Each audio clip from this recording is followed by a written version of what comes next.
ಗೋವಾದ night club ದುರಂತದಿಂದ ಎಚ್ಚೆತ್ತುಕೊಂಡಿರುವಂತಹ Bengaluru ಪೊಲೀಸರು ಇಲ್ಲಿನ ಪಬ್ ಬಾರ್ ರೆಸ್ಟೋರೆಂಟ್ಗಳಿಗೆ ಹೊಸ ವರ್ಷಕ್ಕಾಗಿ ಗೈಡ್ಲೈನ್ಸ್ ಅನ್ನು ಬಿಡುಗಡೆ ಮಾಡಿದ್ದಾರೆ. ಸಿಲಿಕಾನ್ ಸಿಟಿಯಲ್ಲಿ ನ್ಯೂ ಇಯರ್ ವೆಲ್ಕಮ್ ಮಾಡೋಕೆ ಯುವ ಸಮೂಹ ಸಜ್ಜಾಗಿದ್ದು ಹೊಸ ವರ್ಷಕ್ಕೆ 20 ದಿನ ಮುಂಚೆಯೇ ಗೈಡ್ಲೈನ್ಸ್ ಬಿಡುಗಡೆ ಮಾಡಲಾಗಿದೆ.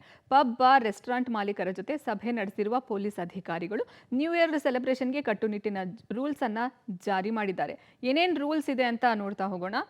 ಪಬ್ ಬಾರ್ ರೆಸ್ಟೋರೆಂಟ್ನಲ್ಲಿ ಪಾರ್ಟಿಗೆ ಅಗ್ನಿಶಾಮಕ ಇಲಾಖೆ ಅನುಮತಿ ಅಗತ್ಯ ಇದೆ. ಅಗ್ನಿ ಸುರಕ್ಷತಾ ಕ್ರಮ ಅನುಸರಣೆ ಮಾಡದೇ ಇದ್ರೆ ಅಂತಹ ಬಾರ್ ಹಾಗೂ ಪಬ್ ಅನ್ನ ಕ್ಲೋಸ್ ಮಾಡಲಾಗುತ್ತೆ. ಒಂದು ವೇಳೆ ಅನುಮತಿ ಇಲ್ಲದೆ ಸರ್ವಿಸ್ ಅನ್ನ ನೀಡಿದ್ರೆ ಕಾನೂನು ಕ್ರಮವನ್ನ ಅವರ ವಿರುದ್ಧ ತೆಗೆದುಕೊಳ್ಬೇಕಾಗುತ್ತೆ ಅಂತ ಹೇಳಿದ್ದಾರೆ. ಪಾರ್ಟಿ ವೇಳೆ ಹೆಚ್ಚು ಗ್ರಾಹಕರು ಸೇರಿ ಅನಾಹುತ ಆದ್ರೆ ಮಾಲೀಕರೇ ಹೊಣೆ ಅಂತಲೂ ಹೇಳಲಾಗಿದೆ. ಇದು ಅಲ್ದಿರ ಪಬ್ ಬಾರ್ನಲ್ಲಿ ಅಗತ್ಯಕ್ಕಿಂತ ಹೆಚ್ಚು ಗ್ರಾಹಕರನ್ನ ಅಲ್ಲಿ ಅವರು ಸೇರಿಸೋ ಹಾಗಿಲ್ಲ. ನಿಗದಿ ಮಾಡುವ ಸಮಯ ಮೀರಿ ಸೇವೆಯನ್ನ ಕೊಡಬಾರ್ದು ಅಂತಾನೂ ಸಹ ಈ ಗೈಡ್ಲೈನ್ಸ್ ಅಲ್ಲಿ ತಿಳಿಸಲಾಗಿರೋದು. ಸಂಭ್ರಮಾಚರಣೆ ನಡೆಯೋ ಜಾಗದಲ್ಲಿ ಸಿಸಿಟಿವಿ ಕಡ್ಡಾಯ ಅಂತಾನೂ ಈ ಸಭೆಯಲ್ಲಿ ಅವರಿಗೆ ಹೇಳಿದ್ದಾರೆ. ಮಹಿಳೆಯರ ಸುರಕ್ಷತೆ ಕುರಿತು ಎಚ್ಚರಿಕೆಯನ್ನು ವಹಿಸಬೇಕು ಅನ್ನೋದು ಸಹ ಗೈಡ್ಲೈನ್ಸ್ ನಲ್ಲಿ ಇದೆ.